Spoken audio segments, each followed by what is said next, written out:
Қырғызстанда TikTok желісі бұғатталды. Бұл туралы көршілес елдің цифрлық даму министрлігінің баспасөз қызметі хабарлады. Негізгі себеп әлеуметтік желідегі әдепсіз контент. Себебі қырғызстандық TikTok желісінде әсіресе балаларға арналған контент бақылауға алынбаған.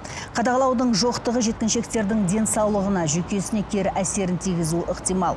TikTok'ты бұғаттау туралы ұсынысты өткен жылы Қырғызстанның мәдениет және ақпарат министрлігі де көтерген болатын.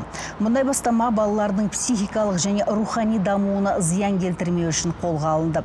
TikTok'тың қырғыз сегментінде ұлттық құндылықтарға қарсы жарияланымдарының көбеюінен мемлекеттік қауіпсіздік комитеті танымал желіні бұғаттау туралы тапсырма берген.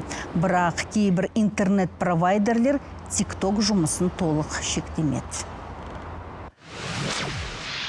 TikTok'тың Қырғызстан Республикасындағы балалардың денсаулығына және физикалық, интеллектуалдық, психикалық, рухани адамгершілік дамуына зиян келтірудің алдын алу шаралары туралы заң талаптарын орындамауы мұндай шешім қабылдауға негіз болды.